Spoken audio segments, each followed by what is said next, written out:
Aloha and welcome to Sustainable Hawaii. I'm your host, Hunter Heaivilin. We're joined this week with Daniel Alexander, the Advocacy, Planning, and Communications Director at the Hawaii Bicycling League. Yeah, great to be here. All right. And so this week we'll be talking about how we can transition from mean streets to green streets and looking at the opportunities for bikeways in Honolulu and some of the development and ways in which bike access, bike safety, and bike awareness can help transform our cityscape into one that's a little, we could say, at least kinder for those of us on two wheels. I'm glad we're having this conversation. There's really a lot of positive things happening, and I think for those that are interested in cycling, it's a great time. And I think what's happening now and what's going to be happening in the future means that our roads and our state is going to get a lot more bike friendly.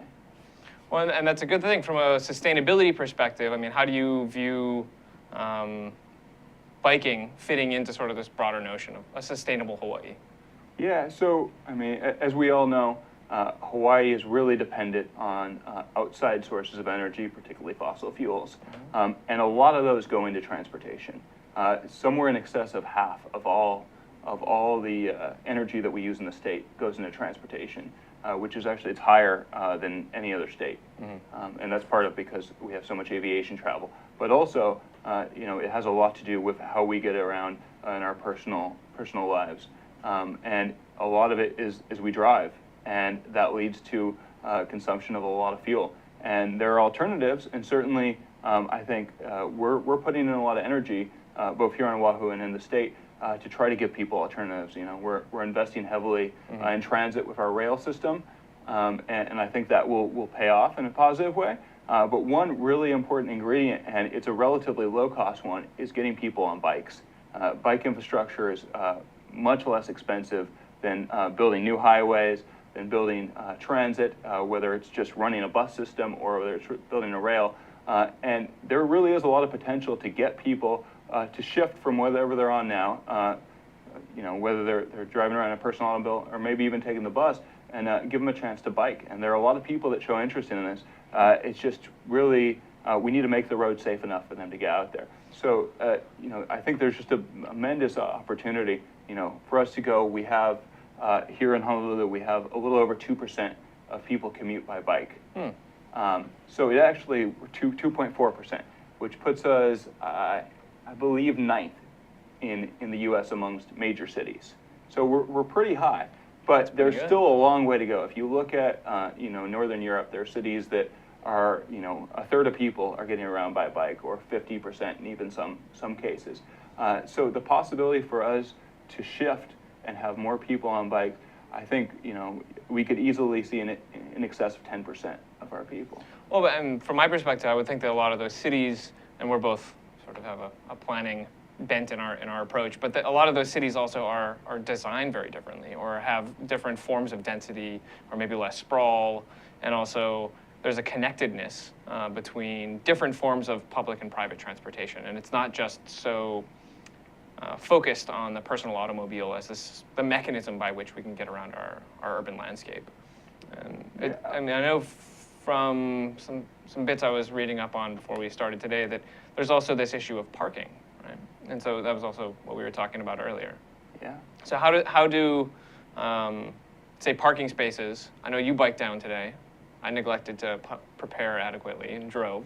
Ended up late to our lunch, just trying to find parking in right here in downtown. Yeah. So you were 15 minutes late. How long did it take you to park? Longer than it took me to drive here. So. Yeah. So we arrived in downtown at the same time, and I was in the final destination 15 minutes sooner. Yeah. I think that's something that when people think about biking, often they think, oh, it's going to take me too long. It's just too far of a distance. But when you think about your total trip time, you really need to think of that as a package. Your door to door. And in reality, a lot of places here in Honolulu, parking, you often have to park distant. You might have to look around for parking. Beyond just the cost things, which of course there is potentially high costs associated with it, you end up adding 20 minutes to your trip in some cases to actually get to your final destination. And now that 3 or 4 mile bike ride would have probably been much faster not to mention for mental health. I mean, you're not sitting there frustrated in traffic or trying to find a space. You're actually out exercising and pumping blood and feeling the air in your face.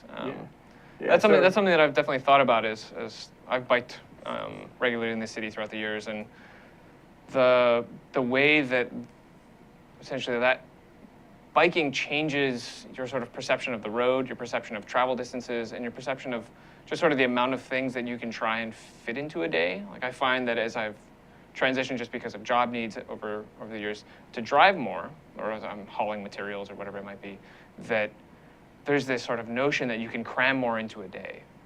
And I found myself as I was rushing to get down here, recognizing that there had been sort of this shift in not just how I move through my day, but also the amount of things I feel like I can fit into my day. And was thinking about how that may, in some ways, connect to the questions that we have in terms of growth and this persistent need to, at least from a broader economic perspective, where it's like consistent growth, consistent activity, interactivity, whereas from a sort of a broader, maybe a deeper sustainability lens, that there's a lot of these calls for degrowth or sort of a declining or a stepping down to some way of our economic activities, of our predilection to ever increase the amount of done that's accomplished, the amount of sort of progress that we're striving towards because of the negative impacts that we see that we've essentially wrought on the world around us. So that was sort of my musing while in traffic and trying to find parking today about the one of the other magnificent wonders of having a bike.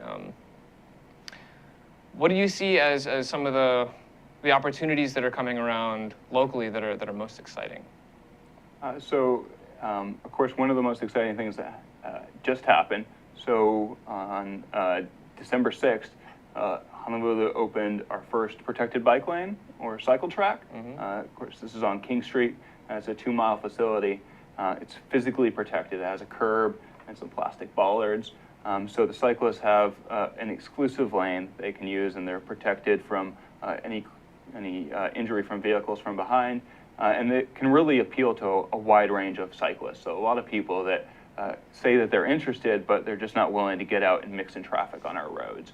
So we think, one, this is in itself is a great step forward for Honolulu, but we're going to push for there to be a network of these. And we think that's really going to open up cycling to tons of people. This is the sort of thing that they have in Northern Europe, in those cities where they have a third of people getting around by bikes, is this protected facility. Because really, once you make it beyond a few percent of the population, that's what most people need. They're not going to be out there mixing, with 25, 35 mile an hour traffic. Yeah. So, I mean, that's a very promising step. And one, I applaud the city for going there, but I think my organization is going to work to ensure that we end up building a network of these. Just getting back to one of your points, so you'd mentioned, in terms of the urban form of Honolulu, of Oahu, certainly there is some very car-centric urban development. For example, if you go out, the proximity of Mililani, considering a lot of people in Mililani work in downtown, obviously that's not conducive with people getting around by bicycle.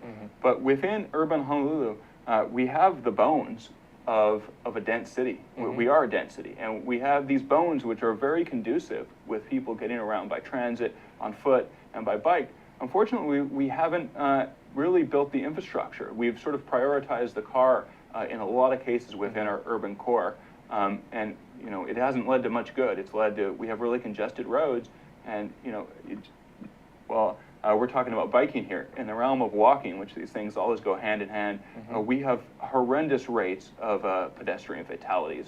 For those over 60 years old, we have the highest pedestrian fatality rates of any city. It's a dubious distinction that I think everyone should want to change.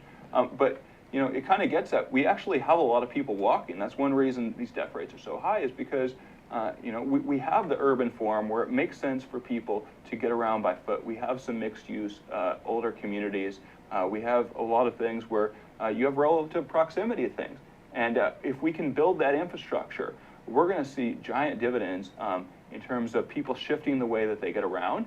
And of course, that comes with all sorts of benefits. One, it gets cars off the road and all the environmental stuff around that. But two, it gives them health that's built into their their day. We're supposed to get 30 minutes exercise a day, and if we can build that into our commute or into our grocery run, we're much more likely to actually get that exercise. So giving them walking and biking, and then just it's a true measure of society whether people can be out walking and biking or not. If you can't be out on a street walking or biking, it's not a living street. And when you can, it's likely it's going to be a living street. You're going to have community. You're going to have interactions that occur, and they build a stronger community. You're going to have more business activity in those areas because there's people on the street, and they're going to be appreciating what's around there. So sort of working again, or borrowing from Jan Gehl, the sort of 50-mile-an-hour architecture, right? So as the street began the transition from being sort of a social space of a lot of communities with the advent of the automobile, a lot of that sort of gave way to the preferential treatment of all streets being specifically designed for the automobile. And not, I mean, obviously your highways in certain places should have that emphasis, but even when main streets became more about parking optimization or speed or just getting from A to B, that we lost, at least according to some, right? That interactivity, that sort of happenstantial, we meet on the street, we catch up on the stoop. There's a lot less even just opportunity for that to happen. And so it seems like as we're looking at sort of this transit-oriented development, particularly if we can emphasize bike transit and walkability, in concert, obviously, with the rail line and ideally other sort of bus infrastructure and whatnot, that there's a lot of opportunity coming about. And I know that you've been involved with this for a long time. How did you come to your position at Hawaii Bicycling League, and what is that? So Hawaii Bicycling League is a nonprofit organization, member-based, close to 1,500 members, and we are dedicated to getting more people bicycling. And we do that through advocating for improved infrastructure, advocating for better laws that would protect cyclists, and then education. So we do a lot of education, not just for bicyclists, but also for motorists, for pedestrians, and then we have events, whether it's Bike Month events or large ride events, and those are sort of get people out, get them excited about cycling, and hopefully it becomes part of their life on a day-to-day basis. Yeah, so me making it to my position is kind of culmination of a number of years of work sort of around bike advocacy. Where we actually first met, then I was the coordinator of a student bicycle organization called Cycle Manoa, still in existence, and basically runs a bicycle recycling program at the University of Hawaii at Manoa, and does free workshops, free mechanic workshops, and other ride events, and also advocating for infrastructure both on the campus and then in the surrounding areas. And that was sort of how I got spurred on this track.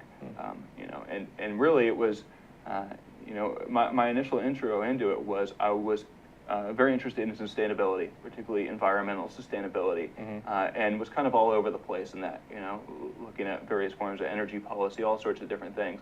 And at some point, I was a cyclist. I just hadn't had this awakening that the bicycle would, I think, be such an important part of that sustainable future. Well, let's hear more in a second about how that connection has come to be and other ways that we can sort of chase that forward. So go ahead and take a quick break and join us back here at the Sustainable Hawaii Show. ThinkTech Hawaii, Hawaii's only live television channel dedicated to featuring local ideas and innovations in technology, clean energy, and global awareness. In celebration of our 15th anniversary, ThinkTech Hawaii invites you to ThinkTech United, a special holiday celebration at the downtown Laniakea YWCA. Join us on December 11th for speakers, poo-poos, awards, prizes, and surprises. And don't miss our featured speaker presentation on leadership by Robbie Alm. If you would like to network, celebrate, and have pauhana with ThinkTech Hawaii, RSVP online at thinktechhawaii.com and reserve your spot today. Mahalo for being a part of our growing audience. Let's keep ThinkTech Hawaii's mission shining bright. See you Thursday. Aloha and welcome back to the Sustainable Hawaii Show. I'm your host, Hunter Heaivilin, and we're joined here today with my good friend Daniel Alexander, the Advocacy, Planning, and Communications Director at the Hawaii Bicycling League. So you're telling us a little bit about how this position came to be and how you sort of found yourself on this track. Yeah, so I was just giving some history about how I sort of, became convinced that the bicycle was a really important part of our sustainable future.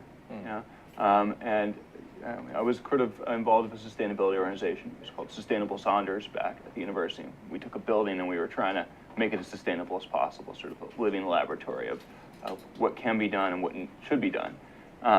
Anyway, I ended up sort of realizing that as I was biking around that, the world wasn't, that there was a lot of potential to bicycling in terms of getting around Honolulu, but there were a lot of deficits that were making it such that people weren't doing it.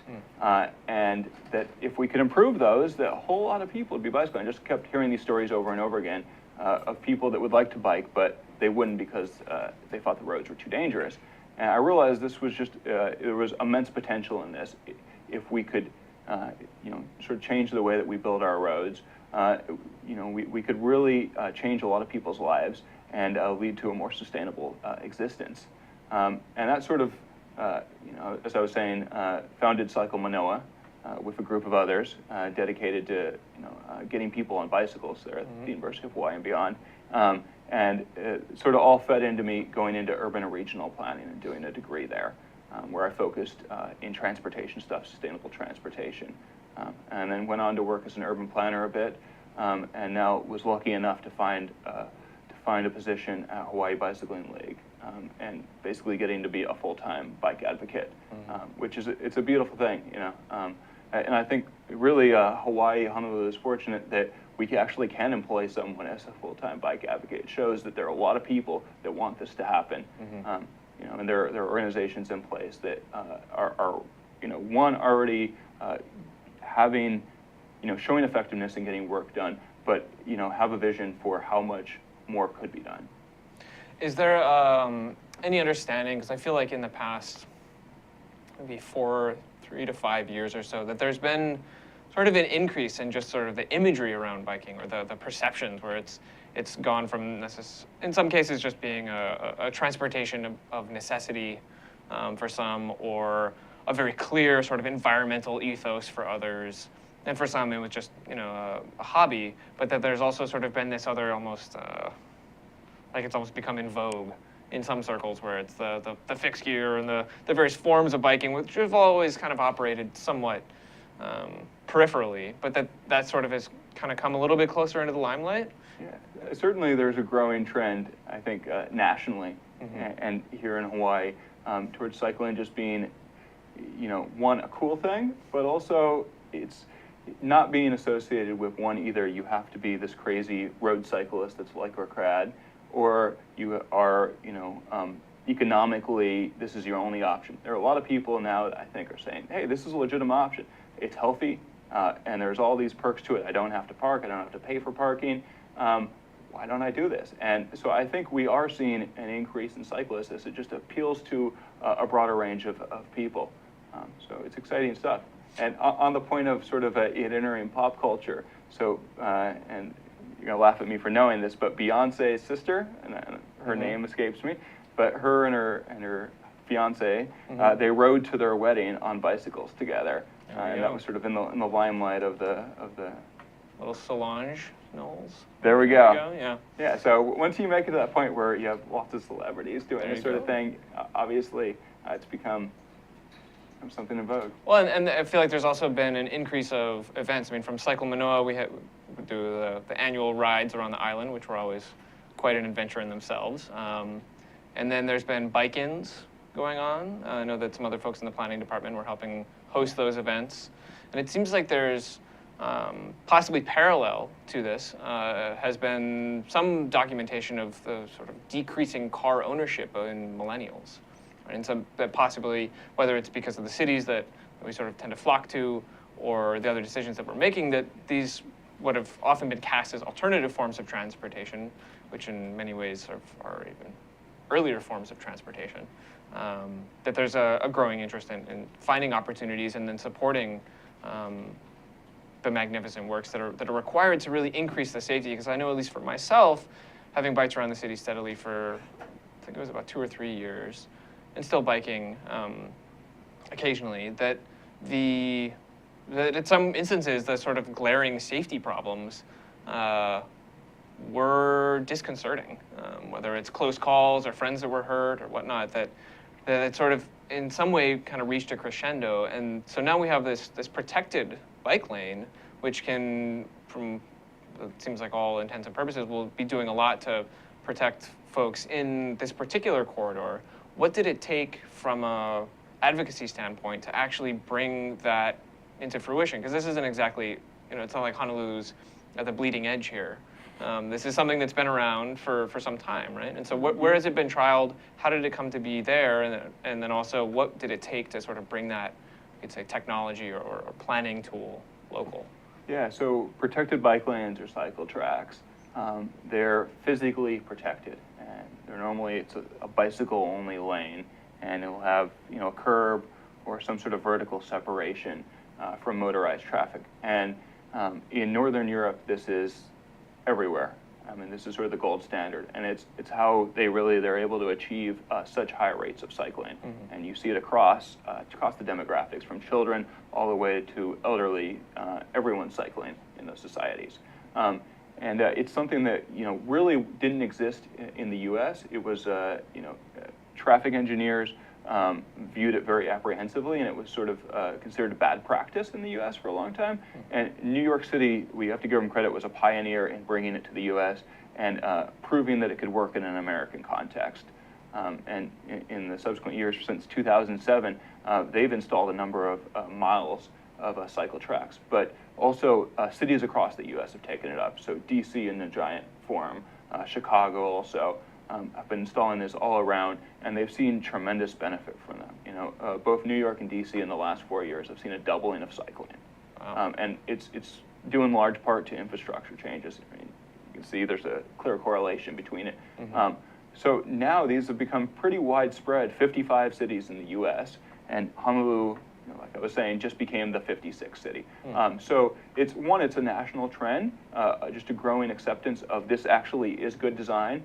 There's a mounting evidence that these are in fact safer, because originally there was some contention in the US circles that they would be more dangerous, but they have proved dramatically safer for cyclists, as well as their safety benefits for all the roadway users. They see less pedestrian injuries and less motorist injuries and collisions. And basically, one, it gets cyclists off of the sidewalk, and two, it just creates a more orderly flow to the road, which leads to a big benefit for everyone out there. So to get into some of the history of how this actually came to Honolulu, I think we owe a lot of credit here to Mayor Caldwell. He had traveled in Northern Europe and seen these working, and he had a trip to Chicago where he met with Mayor Emanuel there, and saw what they were doing to build these protected lanes there. And he said, we need to bring these to Honolulu. So he kind of was one of the main impetuses that led to that cycle track we see out on King Street now.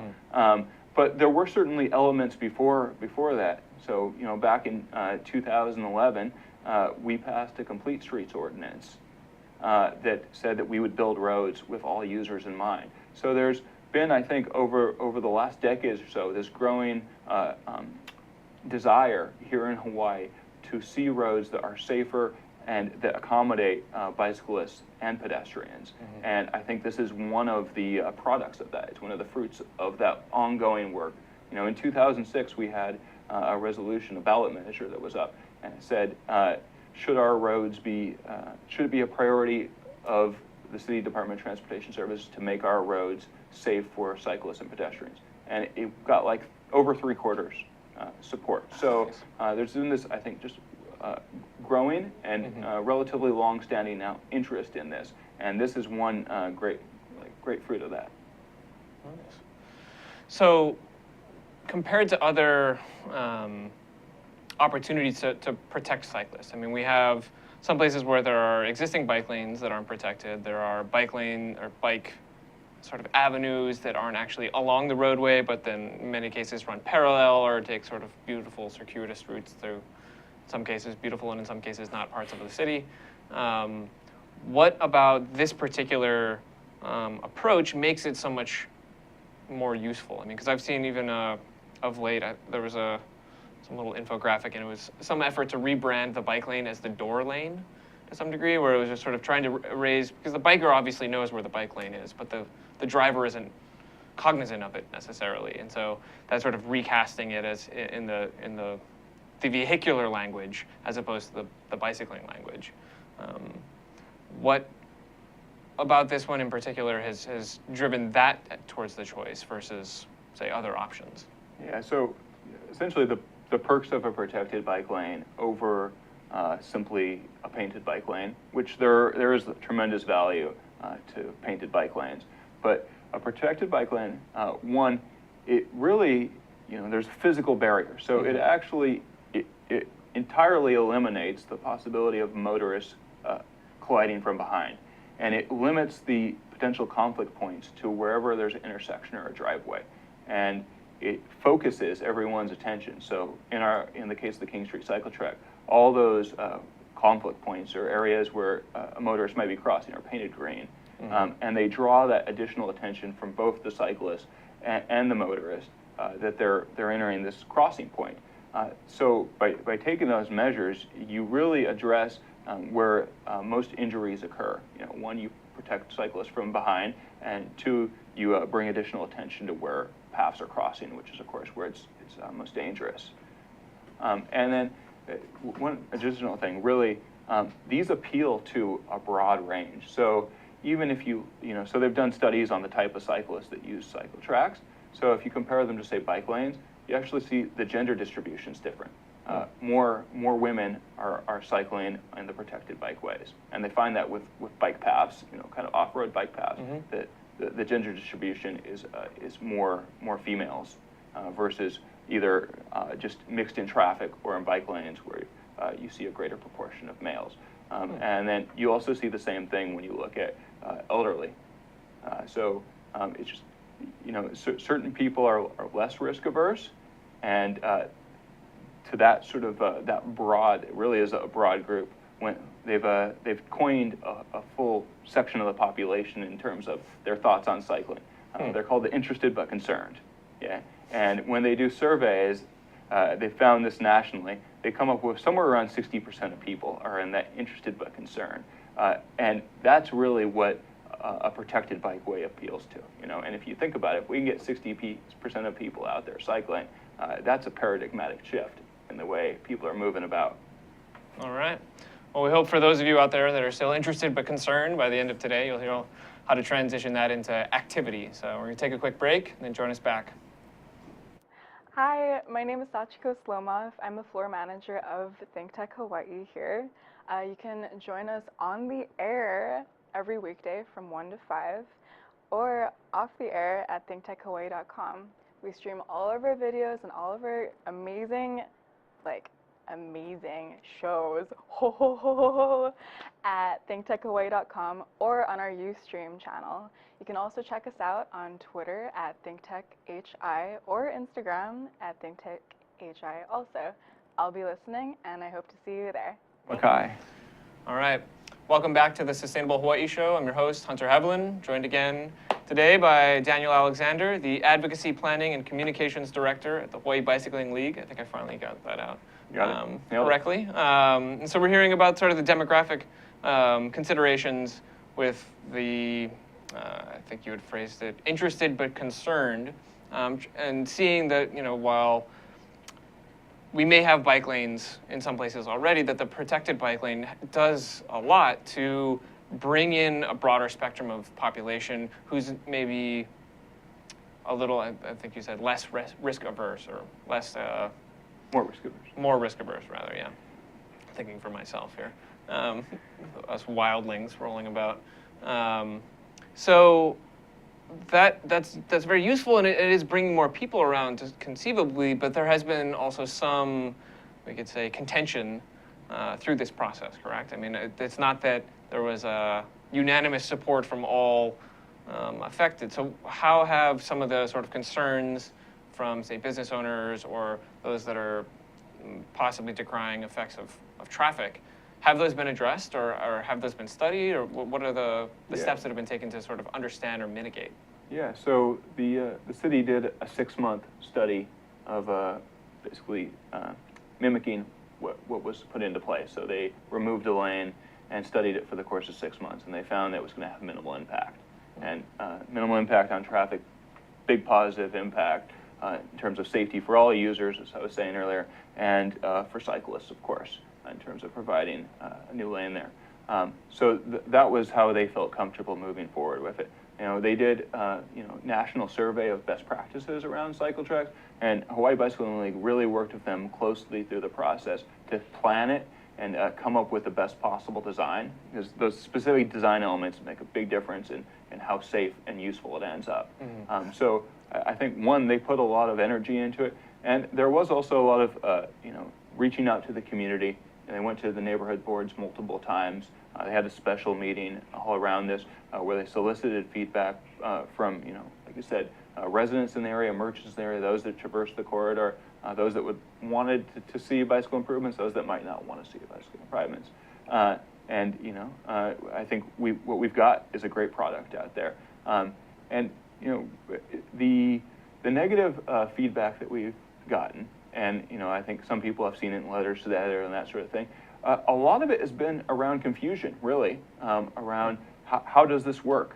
And I think we've done, we've been trying to educate, and the city, definitely, we've been working in tandem with them to educate motorists, to educate all users on how to use this. Mm-hmm. And I think, one, as it starts to be there in place and people operate around it and they learn firsthand, combined with these education efforts, I think a tremendous amount of those concerns that have been vocalized are going to be addressed, and people will end up, feeling better about it.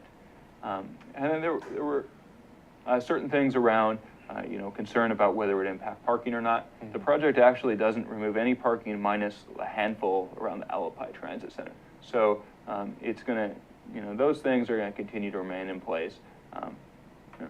Nice. So I have a particular design question as a driver, as a biker. The placement on the left-hand side of the road I found intriguing, because I feel like most frequently when we see bike lanes, they're on the right side. So what was the decision-making or the thinking behind that process, or does it just sort of happen, or what was the... So the primary reason, as I understand it, was they have bus pads. Mm-hmm. They're on the right side. Those bus pads are designed when the bus stops, the force of it stopping damages the asphalt. So they put into place concrete mm-hmm. pads. And if we had put it on the right side, we would have either had to done without the bus pads and damage the road more so, rapidly. Or we would have had to put new ones in place, which would make it a gigantic infrastructure project. So that was one of the primary reasons they said go ahead and go with the left side. There were a couple other considerations. One, we looked at and researched where they have this on one-way roads on the left side, and there are other cases in the U.S. We were just in one in Pittsburgh, and it's sort of exact same sort of thing on the left-hand side on a one-way street. And they haven't seen any noticeably different safety impacts from it. So there's one, this isn't in a safety sense any worse. At least it hasn't proven to be so far. And two, of course, there was the bus pad issue. And then I think, one thing is this was a pilot project, or is a pilot project. Mm-hmm. There was a focus on doing it in relatively low-cost materials. So mm-hmm. one, of course, making it safe, but figuring out which materials are the lowest cost. And in the spirit of the low cost, that was one reason the right side wasn't as appealing. And they're going to go in, and this is a 2-year pilot, and they're going to be looking at it throughout that time. And then when it gets made permanent, I think there'll be an honest consideration of whether it makes sense to end up moving it over to the right side, because eventually they're going to repave King Street and they'll redo those pads. So with that, it might actually move. So are there other opportunities or sort of policy leverage points or connections that are being sought to integrate more of these types of projects, so that when there are repavings or redevelopments of certain roadways, to actually begin incorporating more of these? Are there any sort of standards by which there now has to be bike lanes, or that they should be protected, or that there are some of these other outcomes? Not necessarily 2 protected bike lanes, but our Complete Streets ordinance, which is, one, it was a mass effort. AARP, a whole bunch of organizations got together to push through this policy that requires that when we maintain, when we construct new, when we're doing significant work on a road, that we look at how it can be changed to positively accommodate all roadway users, bicyclists, pedestrians, as well as motorists. So whenever they're doing a repaving, this ordinance requires that they go through and do a checklist, that they go through a consideration process and look at whether it makes sense. Hey, maybe we should reduce a lane here because it's not the most needed, and out of that we can get a bike lane. So that sort of thing is happening. Of course, it takes a lot of energy anytime you're going to make a significant modification to a road. So, it's one thing where if advocates are in the room and they're pushing for things, it's a lot more likely to happen. And that's one area that HBL really focuses on, is, when something repaving is coming in the pipeline, that we look and see, hey, man, is there a way to, say, reduce the lane there and get bike lanes? So one project that we've put quite a bit of energy into in the last little while is a Kamehameha 4 road in Kalihi. It's a 4-lane road, and in talks with the community and in looking at the traffic conditions, it became apparent that it could be used better. So what we've worked with the community to advocate is for it to be reduced to a 3-lane road with 1 lane through in each direction and a center left turn lane, and then bike lanes on the side. And that's, we've built really solid community support, neighborhood board, endorsement for it. And now it's looking like the city is going to move forward with that. But that's as part of a repaving. And it's just an opportunity to do these things low cost, because it's just sort of where you put the lines back. But I think, while the ordinance is in place, and that's great, I still think sort of the community being activated and there being organizations that are in the room pushing these things is what's needed to really see it come through in a strong way. So what are some of the other groups that are sort of in your cohort pushing for this type of development or redevelopment? So there are some groups that are focused more on sort of the bicycle end of stuff. So like Cycle on Hawaii, BYK, which did work in the Beretania-Young-King corridor. And then some other groups that have broader focuses but have really been powerhouses in helping this alternative transportation sort of stuff. AARP is, of course, I think just the awareness on the side of AARP in recognizing that these forms of mobility and recreation opportunities in terms of biking and walking are a really important thing for seniors. I think one, of course, the high pedestrian fatality rates that we have with seniors, but them being at the table and pushing for it has been a really meaningful. I mean, some other organizations, Sierra Club, and Blue Planet, and those that have a more environmental tilt. So with this whole conversation we've been having, recognizing that there's just tremendous environmental potential here. Lots of utility. So part of the process in this, I mean, I know you brought up that many of the initial sort of reactions, or particularly those reactions which were maybe less than sailing review, were related to sort of deficits of understanding or questions around operability. So I would imagine that sort of there's a considerable need for integrating sort of communication and education, awareness building. How do you guys go about some of those processes? So we've had, so we have a component of our website that's built that provides information for not just cyclists, but for motorists and pedestrians on how to operate around the King Street cycle track, background and everything. We've also done more hands-on stuff. We've got classes that we've been teaching. We did classes by foot. And they were pretty well attended. So those were designed for a broad audience, particularly non-cyclists. And then we're doing classes by bike. So anyone that has an interest in learning more about this, I encourage them to come to one of those classes.